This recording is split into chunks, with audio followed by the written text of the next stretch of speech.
Assalamualaikum warahmatullahi wabarakatuh. Salam sejahtera bagi kita semua. Kita lanjutkan perkuliahan kita pada hari ini ya. Kita akan diskusikan terkait dengan trade creation and trade diversion. Ini bagian yang tidak terpisahkan dari pembahasan yang kemarin ya terkait dengan integrasi ekonomi. Nah, apa itu trade creation? Trade creation itu merupakan peningkatan perdagangan yang terjadi antar negara anggota blok perdagangan mengikuti pembentukan atau perluasan blok perdagangan tersebut. Nah, ini muncul karena penghapusan hambatan perdagangan memungkinkan spesialisasi yang lebih besar sesuai dengan keunggulan komparatifnya. Ini berarti bahwa harga bisa turun dan perdagangan bisa meluas. Nah, trade creation ini muncul ketika produksi dalam negeri di negara anggota digantikan oleh impor berbiaya rendah dari negara anggota lain. Syaratnya, trade creation ini tercipta ketika terjadi perjanjian kepabean atau yang kita sebut dengan custom union. Silahkan kalian recall lagi materi yang minggu kemarin terkait dengan custom unions. Jadi custom unions ini mudahnya adalah perjanjian antar daerah atau negara yang terkait dengan kepabean, di mana tarif antar anggota itu sudah ditentukan, ya, atau ada kesepakatan terkait dengan tarif antar anggota. Nah, ketika terjadi kesepakatan tarif antar anggota, biasanya tarif impor ini akan relatif lebih rendah, dan nanti produksi dalam negeri ini digantikan oleh impor berbiaya rendah dari negara anggota lain. Ini trade creation. Yang mudahnya adalah dia keuntungan perdagangan yang diperoleh dari adanya custom unions. Nah, trade creation ini akan menghasilkan peningkatan kesejahteraan bagi anggota karena negara mengkhususkan diri pada keunggulan komparatifnya. Jadi, misalnya kasusnya Indonesia, misalnya ya ini misal saja ada custom unions dengan Selandia Baru dan Australia misalnya. Antara Indonesia, Australia, dan Selandia Baru menyepakati perjanjian perdagangan terkait dengan kepabean, terkait dengan tarif. Misalnya tarifnya itu sama, ya, misal produk A tarifnya sama dan segala macam. Terus di Indonesia ini, misalnya harga biaya produksinya barang A tersebut lebih mahal dibandingkan kalau impor, maka akan terjadi impor. Nah, ini yang disebut dengan trade creation atau keuntungan yang diakibatkan adanya custom unions. Jadi yang pertama nanti dari trade creation ini dia akan menghasilkan peningkatan kesejahteraan bagi anggota karena negara mengkhususkan diri pada keunggulan komparatif. Misalnya Indonesia tadi barang A biaya produksinya lebih mahal, maka impor dari Selandia Baru. Tetapi barang B Indonesia lebih murah, maka Selandia Baru, Australia import dari Indonesia, dan seterusnya. Dan ini akan terjadi ketika memang terjadi trade creation atau di mana negara anggota tadi biaya produksi yang mahal tadi digantikan dengan impor dari negara lain dengan biaya produksi yang lebih murah. Sehingga nanti secara menyeluruh akan terjadi peningkatan kesejahteraan. Kenapa? Karena negara-negara tadi mengkhususkan diri pada keunggulan komparatifnya. Yang kedua, trade creation ini juga akan menghasilkan peningkatan kesejahteraan bagi non-anggota. Karena peningkatan pendapatan real meluas ke peningkatan impor dari seluruh dunia.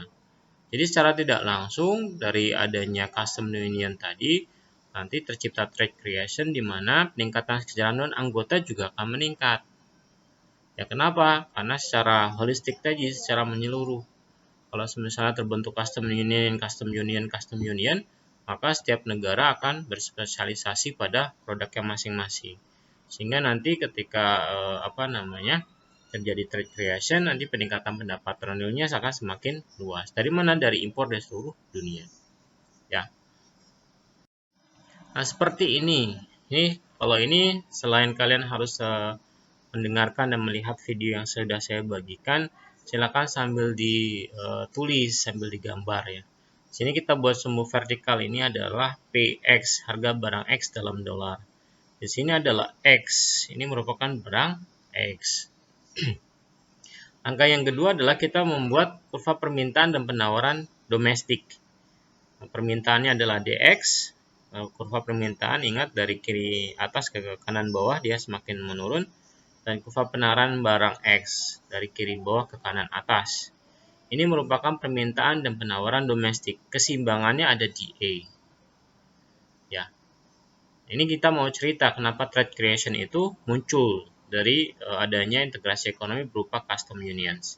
Nah, berikutnya, seandainya tidak ada impor, maka penawaran impor akan terjadi sebesar S1. Ya, S1. Sehingga harusnya tadi keseimbangan awalnya di domestik, di dalam negeri, itu di sebesar E, ini menjadi berubah. Ya, permintaannya di DX, maka di sini 70 ini. Artinya nanti keseimbangannya terjadi di sini. Seandainya memang tidak tidak terjadi adanya tarif. Ya, artinya nanti barang yang diminta sebesar 70. Ini dapat dari mana? Yang yang 10 itu dipenuhi oleh produk dalam negeri, sisanya 60 sampai 70 ya. 60 itu dipenuhi oleh impor. Tapi kan negara akan melindungi pengusaha atau perusahaan dalam negeri. Ya. Nah, maka apa yang perlu dilakukan? Menetapkan tarif. Nah, seandainya terjadi custom union, misal tarifnya adalah sebesar T, maka harganya akan meningkat. Supply dari impornya akan sebesar ini. Artinya apa? Artinya akan menurun di H. Ya, sebesar H ini. Keseimbangan barunya. Produknya yang diminta adalah 50. Yang dipenuhi oleh dalam negeri sebesar 20, sisanya sebanyak 30 ini dipenuhi oleh barang impor.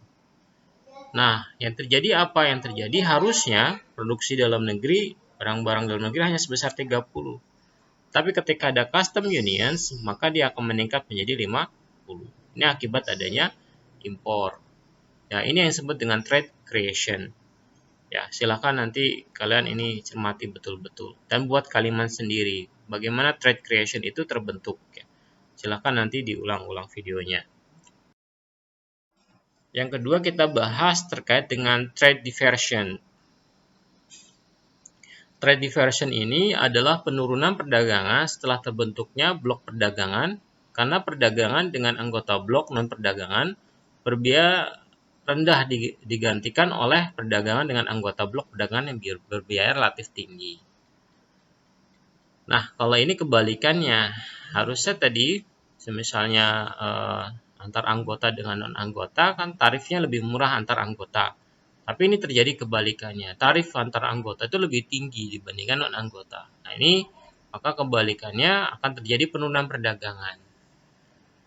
Ya, penurunan perdagangan. Ini yang terjadi yang disebut dengan trade diversion. Nah, trade creation dan trade diversion ini merupakan efek langsung atau dampak langsung yang penting dari pembentukan custom union atau serikat kepabean.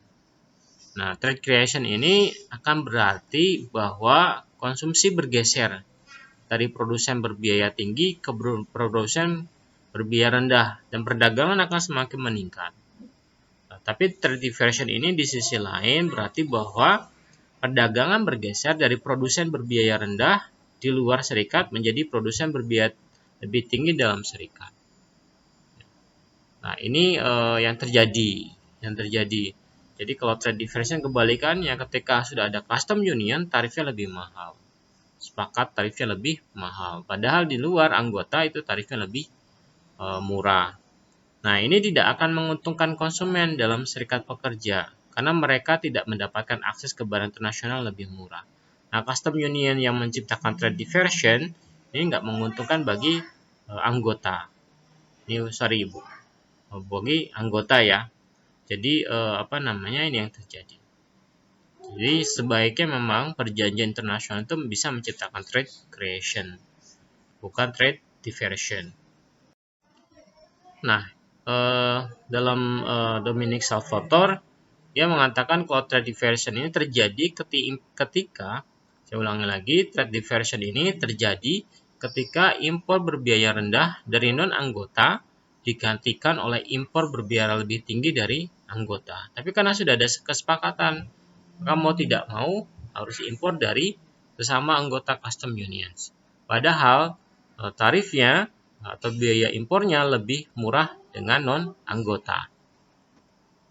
Nah, dengan sendirinya, trade diversion ini akan menurunkan kesejahteraan karena mengalihkan sumber daya menjauh dari keunggulan komparatif, kebalikannya trade creation. Nah, trade diversion juga dalam custom union juga menghasilkan trade creation, yaitu perubahan kesejahteraan bergantung pada kekuatan relatif dari creation and diversion. Jadi sebenarnya trade diverting ini atau trade diversion dalam custom union juga menghasilkan trade creation juga. Trade creation tapi di sisi lain, bukan di antara anggota. Nah, tetapi mana yang lebih menguntungkan? Misalnya trade creation-nya, ada anggota yang biasanya dapat tarif lebih mahal dibandingkan biaya dari luar. Ini bisa terjadi misalnya. Tetapi mana semisal custom union itu terbentuk, apakah menguntungkan, apakah tidak, apakah dia menciptakan trade creation atau trade diversion? Nah, ini bergantung dari derajat atau kekuatan relatif dari creation sama diversionnya. Mana yang lebih besar? Ya, misalnya Kamboja ketika memproduksi elektronik, dia biayanya sangat mahal. Nah, terus dia menetapkan tarif anggota custom union ASEAN misalnya. Tarifnya sama untuk elektronik. Nah, ternyata ketika ada perjanjian itu, Indonesia bisa mensuplai barang elektronik dengan tarif yang ditentukan oleh bersama. Nah, di sisi lain, Kamboja itu kalau impor misalnya dari China, dia mendapatkan harga lebih murah, tapi dipaksa harus impor dari sesama anggota, misalnya dari Indonesia elektronik ya. Tetapi di Indonesia juga ternyata harganya masih murah dibandingkan dia memproduksi sendiri, maka terjadi trade creation. Tapi kalau secara menyeluruh itu terjadi trade diversion. Kenapa? Karena Kamboja harusnya bisa mendapatkan harga lebih murah lagi dibandingkan Indonesia, misal dari China. Nah, secara keseluruhan apakah dia trade creation atau trade diversion, maka dilihat derajatnya.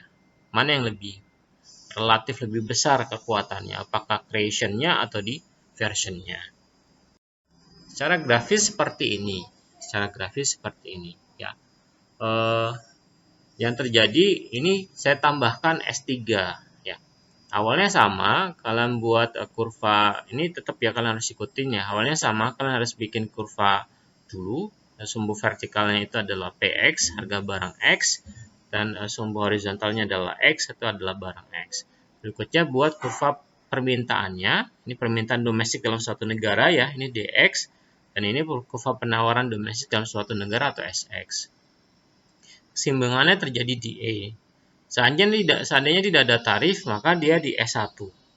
Ketika di S1 yang terjadi apa? Yang terjadi nanti barang yang diminta adalah 70. Nah, dari 70 itu nanti akan yang dipenuhi adalah sebanyak 10 dari domestik negara itu, sisanya berarti 60 itu dari impor. Nah, berikutnya ada tarif di custom unions sebesar S1 plus T. Nah, apa yang terjadi? Yang terjadi keseimbangannya bergeser di H. Maka barang yang diminta jadinya 50. Di mana 20 itu dipenuhi oleh barang-barang yang diproduksi di dalam negeri. Sisanya 30 itu dipenuhi oleh barang-barang impor. Nah, ternyata S plus T ini jauh lebih tinggi dibandingkan barang dari S3. Ya, kalau impor dari negara selain anggota, di S3 sebesar ini besarannya biayanya. Nah, maka yang terjadi apa? Yang terjadi adalah, kalau ini kan di sini ya, nah, di sini garis-garisnya, maka ada yang kita birukan ini, ini yang disebut dengan trade diversion-nya. Kerugian yang timbul dari penurunan perdagangan. Harusnya lebih luas ke 60, ya. Ternyata dia berubah menjadi hanya sebesar 50. Nah, kita hitung area-area biru ini merupakan trade diversion-nya. Itu yang bisa saya sampaikan pada hari ini. Silahkan dipelajari dan dijawab soal evaluasinya ya. Ini ada 3 pertanyaan, silahkan sederhana. Ada begitu banyak yang kalian harus pahami. Terima kasih banyak. Selamat siang. Assalamualaikum warahmatullahi wabarakatuh.